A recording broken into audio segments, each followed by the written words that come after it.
হরে কৃষ্ণ, রাধে রাধে। জীবন ও প্রেরণা সংক্রান্ত কিছু গভীর বাণী। ভাগ্য বলে কিছু নেই, যা আছে তা হলো শুধুমাত্র কর্মের ফল, যা প্রত্যেকের চেষ্টা ও যত্নের ফলে গড়ে ওঠে। অর্থাৎ ভাগ্যের উপর নির্ভর না করে নিজের চেষ্টায় বিশ্বাস রাখুন। অন্যের জীবনে নিজের স্থান খোঁজা বন্ধ করো। নিজের জীবনে নিজেকে আরও উঁচুতে নিয়ে যাও। অন্যের চোখে নিজেকে প্রমাণ করার বদলে নিজের উন্নতির দিকে মনোযোগ দিন।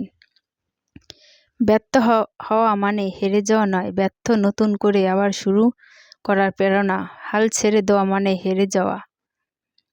ব্যর্থতা হলো একটি শিক্ষা, থেমে যাওয়া নয়। তোমার জীবনটা কিন্তু একান্তই তোমার। তুমি কি হবে, কি করবে সে ব্যাপারে অন্যরা পরামর্শ দিতে পারে, কিন্তু তাদের ইচ্ছা তোমার উপর চাপিয়ে দেওয়া কোনো অধিকার নেই। কাউকে সেই সুযোগ দিতে নেই কখনো।